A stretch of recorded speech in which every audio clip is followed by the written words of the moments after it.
ಹಾಗೆ ಅಂತ ಹೇಳಿದ್ರು. ಯಾಕೆ ಅಂತ ಹೇಳಿದ್ರೆ ಮಾಡಬೇಕಾದಂತ ಸಂದರ್ಭ ಬಂದಾಗ ಎಲ್ಲರೂ ಕೂಡ ಅದಕ್ಕೊಂದು ಉತ್ತೇಜನ ಕೊಡಬೇಕು. ತಿರುಗಿ ಯಾರು ಮಕ್ಕಳನ್ನ ಇಷ್ಟೊಂದು ಪ್ರೋತ್ಸಾಹ ಮಾಡೋದಕ್ಕೆ ಹೋಗೋದೇ ಇಲ್ಲ. ಅದಕ್ಕೆ ಮೊಟ್ಟ ಮೊದಲ ಬಾರಿಗೆ ನಾನು ನಮ್ಮ ಶಾಸಕರಿಗೆ ಆಭಾರಿ ಆಗಿರ್ತೇನೆ. ಎಲ್ಲರೂ ಕೂಡ ತಂದೆ ತಾಯಂದ್ರು ಕೂಡ ಅವ್ರು ಮಾಡ್ತಕ್ಕಂಥ ಕೆಲಸವನ್ನ ನಾವು ಮೆಚ್ಚಬೇಕಾಗುತ್ತೆ. ಅದನ್ನು ನಾವು ಕಾರಣ ಏನು ಅಂದ್ರೆ ಯಾರೇ ಒಬ್ಬ ಮಾರ್ಕ್ಸ್ ಹೆಚ್ಚಿಗೆ ತಗೋಬೇಕಾದ್ರೆ ಅವ್ರಿಗೆ ಒಂದು ಉತ್ತೇಜನ ಕೊಡಬೇಕು. ಆ ಉತ್ತೇಜನ ಹೇಗೆ? ಯಾರಾದ್ರೂ ಒಬ್ರು 4 ಜನರ ಮುಂದೆ ಅಥವಾ ಒಂದು ವೇದಿಕೆಯಲ್ಲೋ ಎಲ್ಲೋ ಒಂದು ಜಾಗದಲ್ಲಿ ಸನ್ಮಾನ ಮಾಡಿದಾಗ ಆ ಮಕ್ಕಳು ಕೂಡ ಒಂದು ಇದು ಬರ್ತದೆ, ಹೌದು ನಾನು ಈ ತರ ತಗೊಂಡಿದ್ದೀನಿ, ಇನ್ನೂ ಹೆಚ್ಚು ತಗೋಬೇಕು ಅಂತ ಹೇಳ್ಬಿಟ್ಟಿನಿ. ಹಾಗೆ ನಾನು ಹೆಚ್ಚಿಗೆ ಮಾತಾಡ್ತಕ್ಕಂಥದ್ದಕ್ಕೆ ಹೋಗೋದಿಲ್ಲ. ಯಾಕೆಂತ ಹೇಳಿದ್ರೆ ಬಿಸಿಲಿದೆ, ಇನ್ನೂ ಊಟ ಮಾಡಿ ಎಲ್ಲರೂ ಮಾತಾಡ್ಕೊಂಡು ಹೋಗೋದಕ್ಕೆ ಇದಾಗುತ್ತೆ. ಒಂದನ್ನು ಹೇಳ್ತೇನೆ, ಪತ್ರಕರ್ತ ಮಿತ್ರರು ಕೂಡ ಇದನ್ನ ಸವಿನಯ ಪ್ರಾರ್ಥನೆ ಮಾಡ್ತೇನೆ, ಪ್ರೇಕ್ಷೆ ಮಾಡ್ತೇನೆ. ಯಾರು 90% ಮಾರ್ಕ್ಸ್ ತಗೊಂಡಿದ್ದಾರೋ ಮೇಲ್ಗಡೆ 96 ಇರ್ಬೋದು, 97 ಇರ್ಬೋದು, ಎಷ್ಟನೇ ಆಗಿರ್ಬೋದು ತಗೊಂಡಿರ್ತಕ್ಕಂಥ ಮಕ್ಕಳು ನಮ್ಮ ಕಾಲೇಜಿನಲ್ಲಿ PUC ಇಂದ ಡಿಗ್ರಿವರೆಗೂ ಸೇರಿದ್ರೆ ಒಂದೇ ₹1 ತಗೊಳ್ಳದೆ ಅವರ ಒಂದು ವೃತ್ತಿ ಜೀವನವನ್ನು ಮಾಡಿಕೊಡ್ತೇವೆ. PUC ಯಲ್ಲಿ ಕೂಡ ಅಷ್ಟೇ, ಡಿಗ್ರಿಯಲ್ಲಿ ಕೂಡ ಅಷ್ಟೇ. BA, BCA, BBA. BCA ಬಂದ್ಬಿಟ್ಟು AICTE ಅಪ್ರೂವ್ಡ್, ನವದೆಹಲಿಯಿಂದ BCA ಅಪ್ರೂವ್ಡ್ ಆಗಿರ್ತಕ್ಕಂಥ ಸಂಸ್ಥೆ. ₹1 ತಗೊಳ್ಳದೆ ಖಂಡಿತವಾಗ್ಲೂ ಎಲ್ಲರನ್ನು ಎಷ್ಟು ಜನ ಬಂದ್ರೆ 10 ಜನಕ್ಕೂ ಕೂಡ ನಾವು ಓದಿಸ್ತೀವಿ ಅಂತ ಹೇಳಿ ಖಂಡಿತವಾಗಿ ಹೇಳ್ತೀವಿ. ಇದನ್ನ ಫ್ರೀ ಎಜುಕೇಶನ್ 2 ವರ್ಷ ಅಥವಾ 5 ವರ್ಷ ಫ್ರೀ ಎಜುಕೇಶನ್ ₹1 ತಗೊಳ್ಳೋದಿಲ್ಲ. ವಿಜಯನಗರ ಸ್ವಾಮಿ ಸಾಕ್ಷಾತ್ರು ತಗೊಳ್ಳೋದಿಲ್ಲ. ಖಂಡಿತ ಸೇರ್ಬೋದು. ಅದ್ರ ಬಗ್ಗೆ 2 ಮಾತು. ಈಗ ಮೇಡಮ್ ಅವರು ಫ್ರೀ ಫ್ರೀ ಫ್ರೀ ಅಂತ ಹೇಳ್ತಾರೆ, ಸತ್ಯವಾಗ್ಲೂ ಫ್ರೀ. ಅದ್ರ 2 ಮಾತಿಲ್ಲ. ಪತ್ರಿಕಾ ಮಾಧ್ಯಮದವರು ಕೂಡ ಅದನ್ನ ಹೆಡ್ಲೈನ್ಸ್ ಅಲ್ಲಿ ಬರೀರಿ, ಖಂಡಿತವಾಗ್ಲೂ ಮಾಡ್ತೇವೆ ಅಂತ ಹೇಳಿ ನನ್ನ ಮಾತನ್ನು ಮುಗಿಸ್ತೇನೆ. ಜೈ ಹಿಂದ್, ಜೈ ಕರ್ನಾಟಕ, ಜೈ ಕರ್ನಾಟಕ ಅಂತೇಳಿ ಇವರು ಅರುಣಾ ಮೇಡಮ್, ತಂದೆ ಬಂದು ಶಂಕರ್ ಅಂತ, ಅವರು ಕೂಡ ನಮ್ಮ ಸರ್ಕಾರಿ ಶಾಲೆಯ ಶಿಕ್ಷಕರೇ ಆಗಿದ್ದಾರೆ. ಸೊ ಅವರ ಮಗು ಇವತ್ತು ಇಡೀ ತಾಲೂಕಿನಲ್ಲಿ ಫಸ್ಟ್ 621 ಅಂಕಗಳನ್ನು ಪಡ್ಕೊಂಡು ಇವತ್ತು ಪ್ರಥಮ ಸ್ಥಾನದಲ್ಲಿದ್ದಾರೆ. ಸೊ ಅವ್ರಿಗೆ ಈ ಸಂದರ್ಭದಲ್ಲಿ ಈಗಾಗಲೇ ಮಾನ್ಯ ಶಾಸಕರು ಅವರ ಮನೆಗೆ ತೆರಳಿ ಅವರಿಗೆ ಅಭಿನಂದನೆ ಸಲ್ಲಿಸತಕ್ಕಂಥ ಕಾರ್ಯಕ್ರಮವನ್ನು ಈಗಾಗಲೇ ನಡೆಸಿಕೊಟ್ಟಿದ್ದಾರೆ. ಸೊ ಆ ಮಗು ನಿಮ್ಮನ್ನೆಲ್ಲ ಕುರಿತು, ಈ ಕಾರ್ಯಕ್ರಮದ ಕುರಿತು 2 ಮಾತು ಮಾತಾಡಬೇಕು ಅಂತೇಳಿ ಈ ಸಂದರ್ಭದಲ್ಲಿ ಅವ್ರನ್ನ ಆಹ್ವಾನಿಸ್ತೇನೆ. ಎಲ್ಲ ಬಂಧು ಮಿತ್ರಗಳಿಗೆ, ಹಾಗೆ ವೇದಿಕೆಯ ಮೇಲೆ ಹಸಿರಾಗಿರುವಂತಹ ಶಾಸಕರು ರೂಪಕಲಾ ಶಶಿಧರ್ ಅವರು, ಹಾಗೆ ದತ್ತಸಾಯಿ ವಿದ್ಯಾಸಂಸ್ಥೆಯ ಮಾಲೀಕರಾಗಿರುವಂತಹ ಲಕ್ಷ್ಮೀನಾರಾಯಣ ಸರ್ ಅವರು, ಎಲ್ಲರಿಗೂ ಸಹ ನನ್ನ ಕಡೆಯಿಂದ ವಂದನೆಗಳನ್ನು ಹೇಳ್ತೀನಿ. ಮೊದಲನೇದಾಗಿ SSLC ಅನ್ನೋದು ಪ್ರತಿಯೊಬ್ಬ ವಿದ್ಯಾರ್ಥಿಗೂ ಒಂದು ಫಸ್ಟ್ ಸ್ಟೆಪ್ ಅಂತಾನೆ ಹೇಳ್ಬೋದು. ಆ ಸ್ಟೆಪ್ ಅಲ್ಲಿ ನಾವು ಎಷ್ಟು ತೆಗಿತೀವಿ ಅನ್ನೋದು ನಮ್ಮ ಒಂದು ಕಾನ್ಫಿಡೆನ್ಸ್ ಮೇಲೆ ಬೇಸ್ಡ್ ಆಗಿರುತ್ತೆ. ಅದಕ್ಕೆ ಬೇಕಾಗಿರುವಂತಹದ್ದು ಎಲ್ಲರ ಪ್ರೋತ್ಸಾಹ. ಇದಕ್ಕೆ ರೂಪಕಲಾ ಮ್ಯಾಮ್ ಅವರು ನಮ್ಗೇನು ಈ ಕಾರ್ಯಕ್ರಮವನ್ನು ಆಯೋಜನೆ ಮಾಡಿಕೊಟ್ಟಿದ್ದಾರೆ. ಇದರಿಂದ ನಮಗ್ ಮಾತ್ರ ಅಲ್ಲ, ನಾವು ಆದ್ಮೇಲೆ ಬರುವಂತಹ ಬ್ಯಾಚ್ ಅವ್ರಿಗೂ ತುಂಬಾನೇ ದೊಡ್ಡ ಪ್ರೋತ್ಸಾಹವನ್ನ ಕೊಟ್ಟಂತಾಗುತ್ತೆ. ಇವ್ರ ಬಗ್ಗೆ ಈ ಕಾರ್ಯಕ್ರಮದಲ್ಲಿ ಹೇಳೋದು ಆ ತರದ್ ಏನಿದೆ ಅಂತ ಜಾಸ್ತಿ ಜನ ಕೇಳ್ಬೋದು. ಅದಕ್ಕೇನಂದ್ರೆ ನಾನು 621 ತಗೊಂಡಿರೋದು ಅವಾಗ. ಆದ್ರೆ ಅದಾದ ನಂತರ ನಮ್ಮ ಮನೆಗೂ ಬಂದಿದ್ರು. ಬಂದ ನಂತರ ನನಗೆ ತುಂಬಾನೇ ವಿಷಯ ಹೇಳಿದ್ರು. ಹಾಗೆ ನೀನ್ ಈ ತರ ಮಾಡು, ಆ ತರ ಮಾಡು, ನಿನ್ನ ಗೈಡೆನ್ಸ್ ಕೊಟ್ರು. ಕೆರಿಯರ್ಗೆ ಸರಿಯಾಗಿ ಏನೇನ್ ಗೈಡೆನ್ಸ್ ಬೇಕೋ ಅದನ್ನೆಲ್ಲ ರೂಪಕಲಾ ಮ್ಯಾಮ್ ಅವರು ಕೊಟ್ರು. ಅದಕ್ಕೆ ನನ್ನ ಕಡೆಯಿಂದ ಮ್ಯಾಮ್ಗೆ ಇವತ್ತು ಅವರ ಹುಟ್ಟಿದ ದಿನ ಆಗಿರೋದ್ರಿಂದ ಅವ್ರಿಗೆ ನನ್ನ ಕಡೆಯಿಂದ ಹುಟ್ಟುಹಬ್ಬದ ಶುಭಾಶಯಗಳನ್ನ ಕೂಡ ಹೇಳ್ತೀನಿ. ಅದರ ಜೊತೆಗೆ ನನ್ನ ಕೆರಿಯರ್ ಬಗ್ಗೆ ಹೇಳಬೇಕು ಅಂತಂದ್ರೆ, ನಾನು ಫಸ್ಟ್ ಸ್ಟ್ಯಾಂಡರ್ಡ್ ಇಂದ 8th ವರೆಗೂ ನಾನು ದತ್ತಸಾಯಿ ಶಾಲೆಯಲ್ಲೇ ಓದಿರ್ತಕ್ಕಂಥದ್ದು. ಅದರ ಮಾಲೀಕರು ಕೂಡ ಇಲ್ಲೇ ಕೂತಿದ್ದಾರೆ ವೇದಿಕೆ ಮೇಲೆ. ಅದಾದ ನಂತರ ನನಗೆ 1ನೇ ತರಗತಿಯಿಂದ 10ನೇ ತರಗತಿವರೆಗೂ ಪಾಠ ಮಾಡಿದಂತಹ, ಹಾಗೆ ನನಗೆ ನಾಲೆಜ್ ಅನ್ನ ಶೇರ್ ಮಾಡಿರುವಂತಹ ಎಲ್ಲಾ ಟೀಚರ್ಸ್ಗೂ ನಾನು ತುಂಬ ಹೃದಯದ ಧನ್ಯವಾದಗಳನ್ನ ಹೇಳಕ್ಕೆ ಇಷ್ಟಪಡ್ತೀನಿ. ಹೀಗೆ ರೂಪಕಲಾ ಮ್ಯಾಮ್ ಅವರು ಈಗ ತಾನೇ ಯಾರೋ ಶಿಕ್ಷಕರು ಬಂದು ಹೇಳಿದ್ರು, ಅವರ ಸ್ಕೂಲ್ಗೆ ಬೇಕಾಗಿರುವಂತಹ ಎಲ್ಲಾ ವಸತಿಗಳನ್ನ ಮೇಡಮ್ ಅವರು ಮಾಡ್ಕೊಡ್ತಿದ್ದಾರೆ ಅಂತ. ಇದನ್ನ ನಾನು ಈಗಲೇ ನೋಡಿಲ್ಲ. ನಮ್ಮ ಮನೆಗೆ ಬಂದಾಗ ಕೂಡ ಅವರು ನನ್ನನ್ನ ಕಂಗ್ರಾಟ್ಸ್ ಮಾಡೋದ್ರ ಜೊತೆಗೆ ನಮ್ಮ ಬೇತ್ಮಂಗ್ಲ ಶಾಲೆಯಲ್ಲಿ ಬೇತ್ಮಂಗ್ಲ ಇರುವಂತಹ ಒಂದು PM ಶ್ರೀ ಶಾಲೆಗೂ ಸಹ ಅವರು ಆದಂತಹ ಸಹಾಯವನ್ನು ಕೂಡ ಮಾಡಿದ್ರು. ಅದರಲ್ಲೇ ಗೊತ್ತಾಗುತ್ತೆ ಅವರು ಪ್ರೊಫೆಷನ್ಗೆ ಎಷ್ಟು ಡೆಡಿಕೇಟೆಡ್ ಆಗಿರ್ತಾರೆ ಅಂತ. ಇದರಿಂದ ನಮ್ಗೆಲ್ಲರಿಗೂ ಸಹ ಮೋಟಿವೇಶನ್ ಅನ್ನೋದು ಮ್ಯಾಮ್ನ ನೋಡಿದ್ರೇ ಸಿಗುತ್ತೆ. ಹೀಗೆ ಮುಂದೆ ಕೂಡ ಇದೇ ತರನೇ ಸಾಧನೆ ಮಾಡಬೇಕು ಅನ್ನೋದು ಎಲ್ಲ ವಿದ್ಯಾರ್ಥಿಗಳಿಗೂ ಪ್ರೋತ್ಸಾಹ ಕೊಟ್ಟಂಗೆ ಇರುತ್ತೆ. ಸೊ ಎಲ್ಲರಿಗೂ ನಾನು ಥ್ಯಾಂಕ್ಸ್ ಹೇಳಕ್ ಇಷ್ಟಪಡ್ತೀನಿ. Thank you.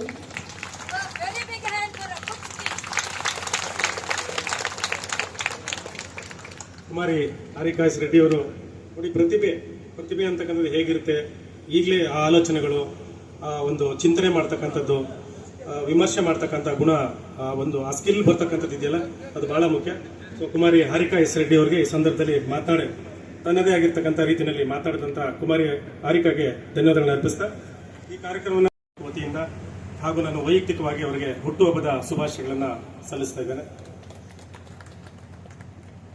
ಸೇವೆಗೆ ಇನ್ನೊಂದು ಹೆಸರೇ ನಮ್ಮ ರೂಪಕಲಾ ಮೇಡಮ್ನವರು. ಯಾಕೆಂದ್ರೆ ಹತ್ರ ಇದ್ದಾಗ ಮಾತ್ರ ಗೊತ್ತಾಗುತ್ತೆ ಅವರ ಸೇವೆ ಎಂಥದ್ದು ಅಂತಕ್ಕಂಥದ್ದು. ಯಾಕೆಂದ್ರೆ ಅವ್ರ ಜೊತೆ ನಾನು ನಿಕಟವಾದ ಒಂದು ಸಂಬಂಧವನ್ನು ನಿಕಟವಾಗಿ ಅಂದ್ರೆ ಅವ್ರ ಹತ್ರನೇ ಇರೋದ್ರಿಂದ ಅವ್ರ ಸರ್ವಿಸ್ ಎಂಥದ್ದು, ಅವ್ರ ಆಲೋಚನೆಗಳು ಎಂಥದ್ದು ಅಂತಕ್ಕಂಥದ್ದು ನಾನು ಹತ್ರದಿಂದ ನೋಡಿದ್ದೇನೆ. ಸೊ ಹಾಗಾಗಿ ನಾನು ಆ ಮಾತನ್ನ ಹೇಳಲಿಕ್ಕೆ ಬಯಸ್ತಾ ಇದ್ದೇನೆ. ಮತ್ತೆ ನಮ್ಮ ಹೊಸ ವಿಚಾರ ಏನಪ್ಪ ಅಂದ್ರೆ, ನಮ್ಮ ಕ್ಯಾಸಂಬಳ್ಳಿ ಸರ್ಕಾರಿ ಪದವಿ ಪೂರ್ವ ಕಾಲೇಜು ಇದೀಗ ಒಂದು ನಿಮ್ಗೆ ಒಳ್ಳೆ ಮಾರ್ಗದರ್ಶನ ಕೊಡೋರ್ ಮಾತನ್ನ ಕೇಳಿ ಕೆಟ್ಟದರ ಹಿಂದೆ ಹೋಗ್ಬೇಡಿ ಅಂತಕ್ಕಂಥ ಕಿವಿ ಮಾತನ್ನ ಹೇಳ್ತಾ, ಯಾಕೆಂದ್ರೆ ನಮ್ಗೆ ಬಹಳಷ್ಟು ಎಕ್ಸಾಂಪಲ್ಸ್ ನಮ್ಮ ಕಣ್ಮುಂದೆ ಇದಾವೆ. ಸೊ ಅವನ್ನೆಲ್ಲ ನೋಡಿ ಈ ಮಾತನ್ನ ನಿಮ್ಗೆಲ್ರಿಗೂ ಹೇಳಬೇಕು ಅನಿಸ್ತು. ಹಾಗಾಗಿ ಈ ಮಾತನ್ನ ಹೇಳಿದ್ದೇನೆ. ಹಾಗಾಗಿ ನೀವು ಸರಿಯಾದ ದಾರಿಯಲ್ಲಿ ಹೋದ್ರೆ ಇಂತಹ ಸನ್ಮಾನಗಳು ಬಹಳಷ್ಟು ನಿಮ್ಮನ್ನು ಹುಡ್ಕೊಂಡು ಬರ್ತವೆ. ನೀವೆಲ್ಲೂ ಸನ್ಮಾನಕ್ಕೆ ಹೋಗಿ ಕಾಯ್ಕೊಳ್ಳೋ ಅವಶ್ಯಕತೆ ಇಲ್ಲ. ನಿಮ್ಮನ್ನ ಯಾರು ಬಂದು ನಿಮ್ಮನ್ನ ಇವತ್ತು ನಿಮಗೆ ಆಹ್ವಾನ ಕೊಟ್ಟಿರ್ತಕ್ಕಂಥದ್ದು, ಬನ್ನಿ ನಿಮ್ಮ ಸಾಧನೆಗೆ ನಾವು ಇವತ್ತು ಇಲ್ಲಿ ಗೌರವ ಸಿಗ್ತದೆ ಅಂತಕ್ಕಂಥ ಉದ್ದೇಶಕ್ಕೆ ನಿಮ್ಮನ್ನು ಕರೆಸಿರೋದಿಲ್ಲ. ಸೊ ಹಾಗಾಗಿ ನೀವು ಯಾರನ್ನು ಹುಡ್ಕೊಂಡಿಲ್ಲ. ಎಲ್ಲ ತಾಯಂದರಿಗೂ ಹೃದಯ ತುಂಬಿ ನಾನು ನಮಿಸ್ತಾ ಇದ್ದೀನಿ. ತನ್ನ ಮಕ್ಕಳಿಗೆ ಉತ್ತಮವಾದ ಭವಿಷ್ಯವನ್ನ ಕೊಡ್ಲಿಕ್ಕೆ ತಾಯಿಯೇ ಮೊದಲ ಗುರು ಆಗಿರ್ತಾಳೆ. ತಾಯಿಯೇ ತನ್ನ ಮನೆಯಲ್ಲಿ ಸಂಸ್ಕಾರವನ್ನ ಕೊಡ್ತಾಳೆ. ಅದಕ್ಕೆ ಆ ತಾಯಂದಿರು ಇವತ್ತು ಬಂದಿದ್ದಾರೆ ತನ್ನ ಮಕ್ಕಳನ್ನ ಕರ್ಕೊಂಡು. ಮುಂದೆ ಭವಿಷ್ಯದಲ್ಲಿ ಆ ತಾಯಿ ತನ್ನ ಸಂಸ್ಕಾರವನ್ನ ಕೊಟ್ಟು ಆ ಮಕ್ಕಳನ್ನ ಉತ್ತೇಜನವನ್ನ ಕೊಟ್ಟು ತನ್ನ ಪರಿಶ್ರಮದಿಂದ ಮುಂದೆ ಆ ಮಗುವನ್ನ ಏನಾದ್ರೂ ಸಾಧಿಸ್ಲಿಕ್ಕೆ ಪ್ರೋತ್ಸಾಹ ಕೊಡ್ಬೋದು. ಆ ತಾಯಿಗೆ ನಮಿಸುವಂತ ದಿನ ಇವತ್ತು. ವಿಶ್ವ ತಾಯಂದಿರ ದಿನ, ವರ್ಲ್ಡ್ಸ್ ಮದರ್ ಡೇ. ಏನಿವತ್ತು ವಿಶೇಷ ಅಂದ್ರೆ ತಾಯಂದಿರಿಗೆ ಗೌರವಿಸುವಂತ ದಿನ. ಎಷ್ಟು ಪ್ರಪಂಚದಲ್ಲಿ US country, Canada, Australia, UK ಈ ತರ ಎಲ್ಲ ಯುನೈಟೆಡ್ ನೇಷನ್ಸ್ ಈ ಎಲ್ಲ ಕಂಟ್ರೀಸ್ ಅಲ್ಲೂ ಕೂಡ ತಾಯಿಯ ನಿಸ್ವಾರ್ಥ ಸೇವೆಯನ್ನ ಗುರುತಿಸುವಂತ ಆ ಮಗು ಯಾವ ಸ್ಕೂಲಲ್ಲಿ ಓದ್ಬೇಕು, ಮತ್ತೆ ಸರ್ಕಾರಿ ಶಾಲೆಯಲ್ಲಿ ಓದಿದ್ರು ಕೂಡ ಇಂಥ ಪ್ರತಿಭಾವಂತ ಮಕ್ಕಳು ನಮ್ಮ KGF ತಾಲೂಕಿನಲ್ಲಿ ಇದ್ದಾರೆ ಅನ್ನುವಂತ ಸತ್ಯ ಯಾರಿಗೆ ಗೊತ್ತಾಗ್ಬೇಕು? ನನ್ನ ಆದಿಯಾಗಿ ಇಡೀ ಪ್ರಪಂಚಕ್ಕೆ ಗೊತ್ತಾಗ್ಬೇಕು. ನಾವೇ ಎಷ್ಟು ಅಂಧಕಾರದಲ್ಲಿ ಇರ್ತೀವಿ. ಯಾವ ಅಂಧಕಾರದಲ್ಲಿ? ನಮಗೂ ಸ್ಟ್ಯಾಂಡರ್ಡ್ ಆಗಿರೋ ಸ್ಕೂಲಲ್ಲಿ ಓದಿದ್ರೇನೆ ಸಂಸ್ಕಾರ ಬರೋದು, ಒಳ್ಳೆ ಮಾರ್ಕ್ಸ್ ತೆಗಿಬೇಕು. ಇಲ್ಲ, ಪ್ರತಿಭೆ ಮಕ್ಕಳಲ್ಲಿರುತ್ತೆ. ಆ ಪ್ರತಿಭೆನ ತಾಯಿ, ತಂದೆ, ಗುರು 3 ಜನ ತಿದ್ದುತ್ತಾರೆ. ಆ ತರದ್ದು ಒಂದು ಅನುಭವ ನನಗೆ. ಇತ್ತೀಚಿನ ದಿನಗಳಲ್ಲಿ ನಾವು ದೇಗುಲಕ್ಕೆ ಒಂದೇ ಸಾರಿ ಕಲ್ಲು ಒಳಗಡೆ ಹೋಗುತ್ತೆ. ಆ ಕಲ್ಲು ಮತ್ತೆ ಪ್ರತಿರೂಪವಾಗಿ ಶಿಲೆ ಆಗುತ್ತೆ. ಆ ಶಿಲೆ ದೇವರ ದೈವಿ ಲಕ್ಷಣ ಬಂದು ಪ್ರತಿದಿನ ಭಕ್ತರನ್ನ ಆಕರ್ಷಿಸ್ತಾ ಇರುತ್ತೆ. ನಿಜವಾ ಇಲ್ವಾ? ಹೌದಾ ಇಲ್ವಾ? ಆಮೇಲೆ ಬಹಳ ಹಿಂದೆ ನಾನು ಸ್ಕೂಲ್ಗೆ ಹೋಗೋವಾಗ ನಾನು ಒಂದು ಹಾಡನ್ನ ಕೇಳ್ತಾ ಇದ್ದೆ. ಅದಂದ್ರೆ ಗುಡಿಗಳಲ್ಲಿ ಇರುವ ಶಿಲೆಗಳೆಲ್ಲ ದೇವರಂತೆ, ಗುಣವಿರುವ ಮನುಜರೆಲ್ಲ ಮಕ್ಕಳಂತೆ, ಮಕ್ಕಳಿಗೂ ದೇವರಿಗೂ ಭೇದವಿಲ್ಲ, ಇಬ್ಬರ ಮನದಲ್ಲೂ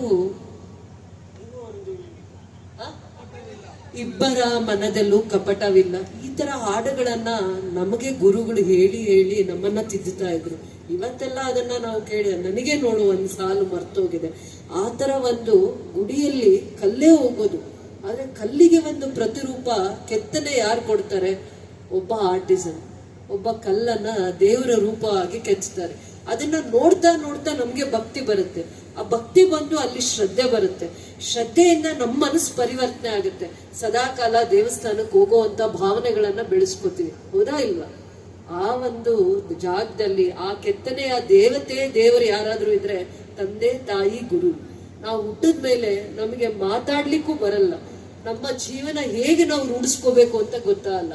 ಆ ದೇವರು ನಮ್ಮ ಕಣ್ಮುಂದೆ ಕಾಣುವಂತ ದೇವರು ಯಾರಾದ್ರೂ ಇದ್ರೆ ಆ ಶಿಲ್ಪಿಯನ್ನ ಮಾಡುವಂತವ್ರು, ಮಕ್ಕಳನ್ನ ಶಿಲ್ಪಿಯಾಗಿ ಮಾಡುವಂತವ್ರು ಯಾರಾದ್ರೂ ಇದ್ರೆ ತಂದೆ ತಾಯಿ ಗುರುವಿಗೆ ಮಾತ್ರ ಅಷ್ಟು ಶಕ್ತಿ ಇರುತ್ತೆ. ಶಾಲೆಗಳನ್ನ ಶಾರದೆಯ ದೇಗುಲ ಅಂತ ಆರಾಧಿಸ್ತಾರೆ. ಏನಂತಾರೆ? ಶಾಲೆಗಳು ಶಾರದೆಯ ದೇಗುಲ, ಶಾರದೆಯನ್ನ ನೋಡುವಂತ ದೇಗುಲ. ಸರಸ್ವತಿ ಇರುವಂತ ಜಾಗಕ್ಕೆ ಎಲ್ಲಾ ದೇವತೆಗಳು ಹುಡುಕೊಂಡು ಬರ್ತಾರಂತೆ. ಸರಸ್ವತಿ ಇರುವಂತ ಜಾಗದಲ್ಲಿ ಅಷ್ಟು ಪವಿತ್ರತೆ ಇರುತ್ತಂತೆ, ಅದಕ್ಕೆ ವಾಸ್ತು ದೋಷ ಇರಲ್ಲ ಅಂತೆ. ಸರಸ್ವತಿಗೆ ಅಷ್ಟು ಶಕ್ತಿ ಇರುತ್ತಂತೆ, ಸರಸ್ವತಿಗೆ ಜ್ಞಾನದ ಶಕ್ತಿ ಜಾಸ್ತಿ ಇರುತ್ತಂತೆ. ಆ ಜಾಗದಲ್ಲಿ ಪವಿತ್ರತೆನೂ ಇರುತ್ತಂತೆ. ಅಲ್ಲಿ ಏನಂತಾರೆ, ವಾಸ್ತು ದೋಷ ಇನ್ನೊಂದು ಮತ್ತೊಂದು ಅದೇನೂ ಇರಲ್ಲ.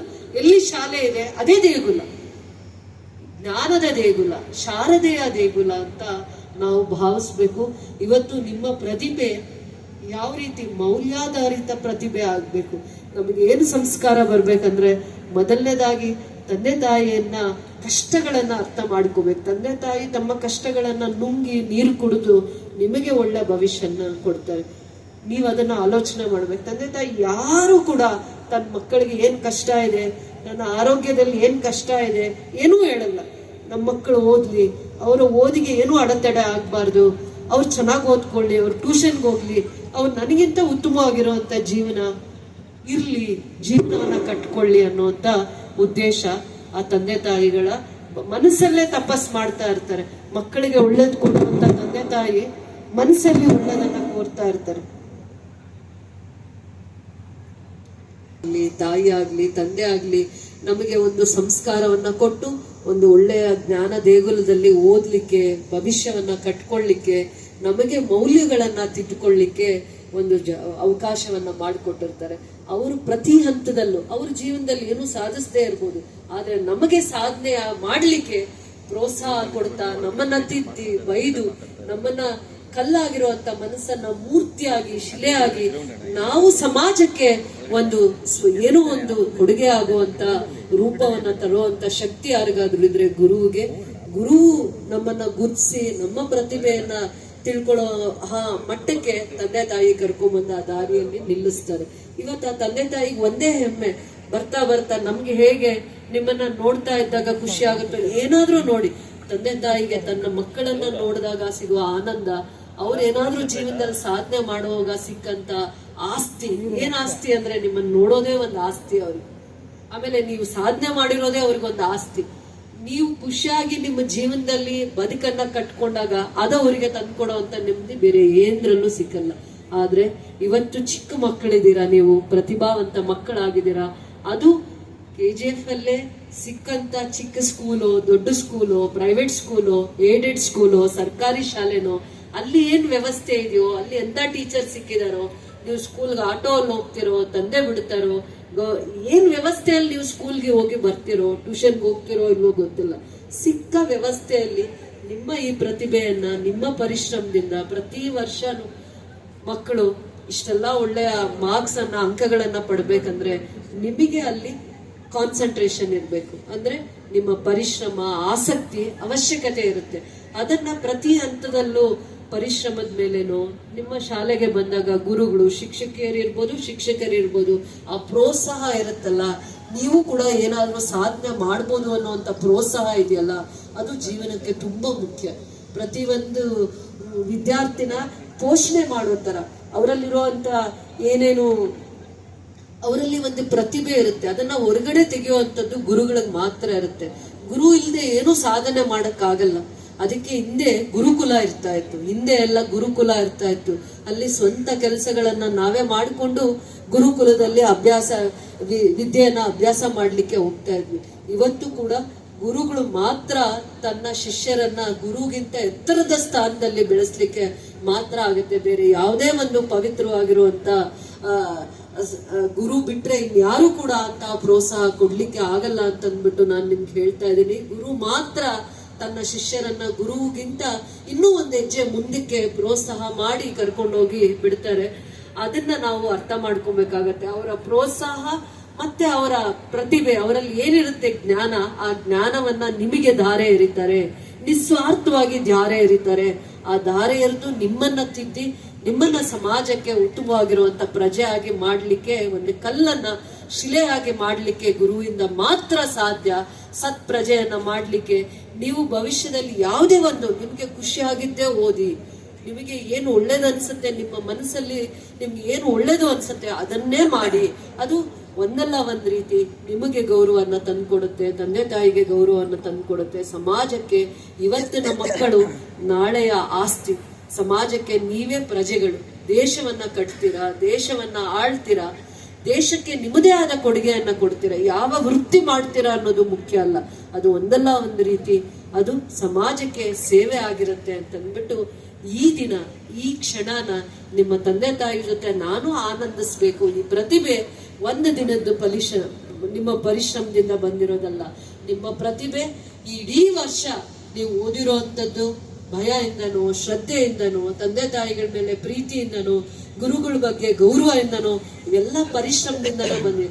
ಚಿಕ್ಕ ವಯಸ್ಸಾದ್ರೂ ನಿಮ್ಮ ಮನಸ್ಸನ್ನ ಆಟ ಆಡ್ಲಿಕ್ಕೆ, ಟಿವಿ ನೋಡ್ಲಿಕ್ಕೋ ಇನ್ನೊಂದತ್ರ ಬಿಡದೆ ಸದಾಕಾಲ ಪ್ರಯತ್ನ ಪರಿಶ್ರಮದಿಂದ ಈ ಪ್ರತಿಭೆಯಿಂದ ನಿಮ್ಗೆ ಈ ಗೌರವ ಸಲ್ತಾ ಇದೆ ಅಂತ ಹೇಳಕ್ ಇಷ್ಟಪಡ್ತಾ ಇದ್ದೀನಿ.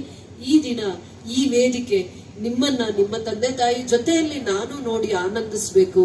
KGF ಅಲ್ಲೂ ಇಷ್ಟು ಜನ ರತ್ನಗಳು, ಮುತ್ತುಗಳು, ಮಾಣಿಕ್ಯಗಳು ಇದಾವೆ ಅಂತಂದ್ಬಿಟ್ಟು ಸಮಾಜಕ್ಕೆ ಇವು ನಾಳೆ ಕೊಡುಗೆಯನ್ನ ಕೊಡ್ತವೆ, ಭವಿಷ್ಯವನ್ನ ಕಟ್ತಾರೆ, ಸಮಾಜಕ್ಕೆ ಇವ್ರದೇ ಆದದ್ ಒಂದು ಸಾಧನೆಯನ್ನ ಮಾಡ್ತಾರೆ, ಇವರು ಕೀರ್ತಿಶೇಷರು ಅಂತ ಒಂದು ಖುಷಿ ಹೆಮ್ಮೆಯಿಂದ ಇವತ್ತು ನಿಮ್ಗೆ ಈ ವೇದಿಕೆಯನ್ನ ತಂದಿದೀವಿ. ಇದರ ಮೇಲೆ ನಾನು ಏನು ಹೇಳ್ಕೊಳ್ಳೋ ಅಂತ ಅನಿಸಿಕೆಗಳಿಲ್ಲ. ನನ್ನನ್ನು ಕೂಡ ನನ್ನ ಗುರುವೇ ನನ್ನನ್ನು ತಿದ್ದುತ್ತಾ ಇರ್ತಾರೆ, ಗುರುವಾಗಿ ತಿದ್ದುತ್ತಾರೆ. ಎಷ್ಟೊಂದು ಒಳ್ಳೆ ವಿಚಾರಗಳನ್ನ ಅರ್ಥ ಮಾಡಿಸ್ತಾರೆ.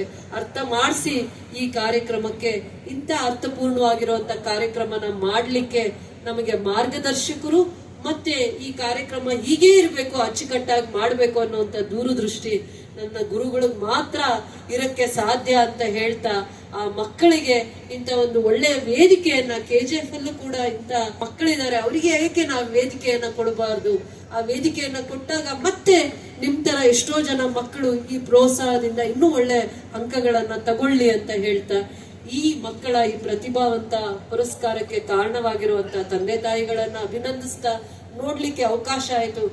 ಇಂಥ ಪ್ರತಿಭಾವಂತ ಮಕ್ಕಳಿಗೆ ಜನ್ಮ ಕೊಟ್ಟಿರುವಂತ ತಂದೆ ತಾಯಿನ ನೋಡದೆ ಹೋದ್ರೆ ಮನಸ್ಸಿಗೆ ಕಷ್ಟ ಆಗಿರೋದು. ಅವರನ್ನ ನೋಡುವಂತ ವೇದಿಕೆ ಇದಾಯ್ತು ಅಂತ ಹೇಳ್ತಾ, ನಿಸ್ವಾರ್ಥವಾಗಿ ಈ ದಿನ ನಿಮ್ ದಿನ ಅಂತ ಹೇಳಕ್ಕೆ ಇಷ್ಟಪಡ್ತೀನಿ. ಇದನ್ನ ಅಂಬೇಡ್ಕರ್ ಅವರು, ಗಾಂಧೀಜಿ ಅವರು, ಅಬ್ದುಲ್ ಕಲಾಂ ಅವರು, ಬಸವಣ್ಣನವರು ಎಲ್ಲರೂ ಕಂಡಂತ ಕನಸು ಅಂತ ಹೇಳ್ತಾ, ನಿಮ್ಮೆಲ್ಲರಿಗೂ ಕೂಡ ಒಳ್ಳೇದಾಗ್ಲಿ ಮಕ್ಕಳೇ. ತಂದೆ ತಾಯಿಗಳಿಗೆ KGF ಸ್ವರ್ಣ ಭೂಮಿ ಅಂತ ಕರೀತಾರೆ, KGF ನ ಸ್ವರ್ಣ ಭೂಮಿ ಅಂತ ಮಕ್ಕಳು ಅಂತ ಪ್ರಸಿದ್ಧಿಯನ್ನ ಹೊಂದ್ತೀರಾ ಅಂತ ಹೇಳ್ತಾ, ಭವಿಷ್ಯ ನಿಮ್ಗೆ ಉಜ್ವಲವಾಗಿರ್ಲಿ, ಒಳ್ಳೇದಾಗ್ಲಿ. ತಂದೆ ತಾಯಿ ದಿನ, ತಂದೆ ತಾಯಿ ಜೊತೆ ನೀವು ಈ ಸನ್ಮಾನವನ್ನ ಸ್ವೀಕರಿಸೋದು, ಆ ತಂದೆ ತಾಯಿ ನೋಡ್ಬೇಕು ಅನ್ನುವಂತ ಒಂದು ಖುಷಿ ದಿನ ಇದಾಗ್ಬೇಕು ಅಂತ ನನ್ನ ಆಸೆನೇ ಅಲ್ಲ, ನನ್ನ ಮಾರ್ಗದರ್ಶಕರ ಆಸೆನೂ ಆಗಿತ್ತು ಅಂತ ಹೇಳ್ತಾ, ಇದಕ್ಕೆಲ್ಲ ಸಾಕ್ಷಿ ಆಗಿರುವಂತ ಈ ಕಾರ್ಯಕ್ರಮನ ಅಚ್ಚು ಜವಾಬ್ದಾರಿಯಿಂದ ನೆರವೇರಿಸಿರುವಂತವ್ರು ಎಲ್ಲರಿಗೂ ನಾನು ಹೃದಯಪೂರ್ವಕವಾದ ಧನ್ಯವಾದಗಳನ್ನು ಹೇಳ್ತೀನಿ. ಮಕ್ಕಳಿಗೆ, ಆ ಮಕ್ಕಳು ಇಂಥದ್ದೇ ಆಗ್ಬೇಕು ಅಂತ ಮನಸ್ಸಿಂದ ಆಶೀರ್ವಾದ ಮಾಡ್ತಾ ಇರ್ತಾರೆ, ತಪಸ್ಸನ್ನ ಮಾಡ್ತಾ ಇರ್ತಾರೆ. ಅದನ್ನ ಗುರಿ ಮುಟ್ಟುವಂತ ಪರಿಶ್ರಮದಲ್ಲಿ ಇವರೆಲ್ಲರೂ ವೇದಿಕೆ ಮೇಲಿರುವಂತವರ, ವೇದಿಕೆ ಮುಂಭಾಗದಲ್ಲಿ ಬಂದಿರುವಂತ ಎಲ್ಲಾ ತಂದೆ ತಾಯಿಗಳ ಆಶೀರ್ವಾದ ಮಕ್ಕಳ ಮೇಲೆ ಇರ್ಲಿ ಅಂತ ಹೇಳ್ತಾ, ಸದಾ ಮಕ್ಕಳು ಆರೋಗ್ಯವಾಗಿ, ವಿದ್ಯಾವಂತರಾಗಿ, ಮೌಲ್ಯಾಧಾರಿತ ಶಿಕ್ಷಣವನ್ನ ಪಡಿಲಿಕ್ಕೆ ಹಸಿವಿರ್ಬೇಕು, ನಿಮ್ಗೆ ಜ್ಞಾನದ ಹಸಿವಿರ್ಬೇಕು ಮಕ್ಕಳಿಗೆ ಅಂತ ಹೇಳ್ತಾ, ಎಲ್ಲರಿಗೂ ಒಳ್ಳೇದಾಗ್ಲಿ ಅಂತ ಹೇಳ್ತಾ, ಪತ್ರಿಕಾ ಮಾಧ್ಯಮದವ್ರಿಗೂ ಕೂಡ KGF ಕೂಡ ಏನರಲ್ಲೂ ಕಡಿಮೆ ಇಲ್ಲ, ವಿದ್ಯಾಭ್ಯಾಸದಲ್ಲೂ ಕೂಡ ನಾವು ಕಡಿಮೆ ಇಲ್ಲ. ಬರುವಂತ ಭವಿಷ್ಯದ ದಿನಗಳಲ್ಲೂ ಕೂಡ KC ರೆಡ್ಡಿ ಅಂತ ಮುಖ್ಯಮಂತ್ರಿಯವ್ರನ್ನ ಸ್ವತಂತ್ರ ಬಂದ ಮೊದಲನೇ ಅವಧಿಯಲ್ಲಿ ಮುಖ್ಯಮಂತ್ರಿ ಆಗ್ತಾರೆ. ಇದೇ ಮಣ್ಣಲ್ಲಿ ಹುಟ್ಟಿರುವಂತ, ಈ ಬಂಗಾರದ ಸುವರ್ಣ ಭೂಮಿಯಲ್ಲಿ ಹುಟ್ಟಿರುವಂತ ಒಬ್ಬ ವಿದ್ಯಾರ್ಥಿ, ಕ್ಯಾಸಂಬಳ್ಳಿಯ ಸರ್ಕಾರಿ ಶಾಲೆಯಲ್ಲಿ ಓದಿರುವಂತ ಗ್ರಾಮೀಣ ಭಾಗದ ವಿದ್ಯಾರ್ಥಿ, ಕರ್ನಾಟಕ ರಾಜ್ಯದ ಮೈಸೂರು ಪ್ರಾಂತ್ಯದ ಮೊದಲನೇ ಮುಖ್ಯಮಂತ್ರಿ ಆಗಿರ್ತಾರೆ. ಇವತ್ತು ಆ ಶಾಲೆಯಿಂದ ಕೂಡ ಪ್ರತಿಭಾವಂತ ಮಕ್ಕಳು ಬಂದಿದ್ದೀರಾ. ಅವರ ನೀವು ಚರಿತ್ರೆಯನ್ನು ಓದೋಂಥವ್ರು ಆಗ್ಬೇಕು. ಬರುವಂತ ದಿನದಲ್ಲಿ ಅಂತ ಭವಿಷ್ಯವನ್ನ, ಕನಸನ್ನ ಕಂಡು ನೀವು ಕೂಡ ಪ್ರಯತ್ನವನ್ನ ಮಾಡಬೇಕು ಅಂತ ಹೇಳ್ತಾ, ಎಲ್ಲರಿಗೂ ಒಳ್ಳೇದಾಗ್ಲಿ. ಜೈ. ಮೌಲ್ಯಗಳನ್ನ ಬೆಳೆಸ್ಕೊಳ್ಳಿ ಅಂತ ಹೇಳ್ತಾ, ನಿಮಗೆ ಪ್ರೋತ್ಸಾಹ ನುಡಿಗಳನ್ನು ನುಡಿದಂತಹ ಮಾನ್ಯ ಶಾಸಕರಿಗೆ ನಿಮ್ಮೆಲ್ಲರ ಪರವಾಗಿ ಧನ್ಯವಾದಗಳನ್ನ ಅರ್ಪಿಸ್ತಾ ಇದ್ದೇವೆ.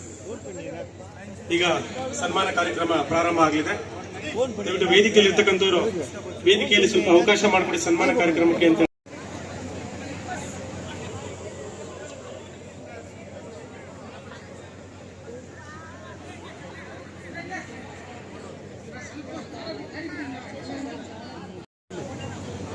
ఇంకొకరు ఉండారు ఐకన్ థర్డ్ ఇయర్ సీనియర్ వాడు మా క్లాస్ జూనియర్.